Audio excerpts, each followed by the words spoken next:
The colonization and back-to-Africa movements of the 19th century represent a significant chapter in the history of the African diaspora and the global struggle for freedom and identity. These movements primarily focused on the establishment of colonies for freed slaves in Africa, most notably Liberia and Sierra Leone. The motivations behind these initiatives were multifaceted, encompassing humanitarian, political, and economic dimensions. The settlers who ventured to these new lands faced both significant successes and formidable challenges as they sought to build new lives far from the oppression they had known. One of the primary motivations behind the Back to Africa movements was a humanitarian and moral impulse to address the injustices of slavery. Many abolitionists in the United States and Britain believed that resettling freed slaves in Africa would offer them a chance to live free from racial discrimination and social marginalization. This perspective was influenced by a paternalistic view that Africans and African Americans could not fully integrate into white-dominated societies and would be better off in their ancestral homeland. In the United States, the colonization movement gained traction in part due to political and social pressures. As the abolitionist movement grew, there was a rising fear among white Americans about the integration of freed slaves into society. The idea of colonization was seen as a way to alleviate racial tensions and avoid potential social unrest. Organizations like the American Colonization Society, ACS, founded in 1816, played a crucial role in promoting this idea, advocating for the establishment of a colony in Africa where freed African Americans could resettle. Economic motivations also played a role in the Back to Africa movements. Some proponents saw the potential for economic development in Africa through the establishment of colonies. They envisioned these settlements as outposts for trade and commerce that could exploit the continent's natural resources while promoting Western civilization and Christianity. Sierra Leone, located on the west coast of Africa, was one of the first regions where the concept of resettling freed slaves was implemented. In 1787, the British established the Province of Freedom near present-day Freetown, intended to be a settlement for freed African slaves and black loyalists who had supported the British during the American Revolutionary War. This initial settlement faced numerous challenges, including high mortality rates due to disease, conflicts with indigenous populations, and difficulties in establishing a stable economy.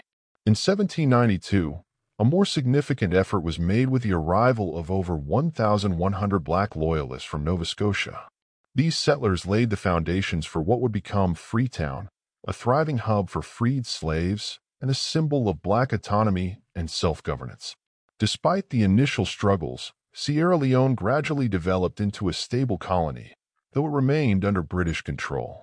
Liberia, situated further south along the West African coast, was founded by the American Colonization Society, ACS, in 1822 as a colony for freed African Americans. The first settlers, consisting of freed slaves and freeborn blacks, arrived on the ship Elizabeth. They faced immediate challenges, including hostile encounters with indigenous groups, unfamiliar and harsh environmental conditions, and diseases such as malaria that decimated their numbers. Despite these hardships, the settlers persisted. In 1847, Liberia declared its independence, becoming the first African republic to proclaim its sovereignty. The new nation adopted a constitution modeled after that of the United States and established Monrovia, named after President James Monroe, as its capital. The settlers, known as Americo-Liberians, formed a distinct social class that dominated the political and economic life of the country, often in tension with the indigenous populations. The establishment of Liberia and the development of Freetown in Sierra Leone marked significant achievements in the context of the African diaspora. These colonies provided a rare opportunity for people of African descent to govern themselves and establish societies free from European or American control. Liberia's independence in 1847 was particularly momentous, as it symbolized the possibility of African self-rule and served as an inspiration for future African nationalists. Both colonies became centers of cultural and educational advancement. In Liberia, schools and colleges were established, including Liberia College, now the University of Liberia, in 1862. These institutions played crucial roles in educating future leaders and fostering a sense of national identity. Similarly, Freetown became a hub for missionary activity and education, contributing to the spread of literacy and Western education in the region. Economic development, though challenging, was another area of success. The settlers engaged in agriculture, trade, and commerce, establishing markets and trade routes that facilitated economic interaction with both local and international partners. Liberia, in particular, developed a significant trade network, exporting commodities such as coffee, cocoa, and rubber. One of the most significant challenges faced by the settlers in both Liberia and Sierra Leone was the relationship with indigenous populations. The settlers, often supported by colonial powers, imposed their authority over local communities, leading to conflicts and resistance. In Liberia, the Americo-Liberians established a society that mirrored the racial hierarchies of the United States, creating tensions with the indigenous groups who felt marginalized and exploited. The settlers also had to contend with severe health and environmental hardships. Malaria, yellow fever, and other tropical diseases claimed many lives, particularly in the early years of settlement. The unfamiliar climate and terrain posed additional challenges, making agriculture and infrastructure development difficult. Economic difficulties were a persistent issue.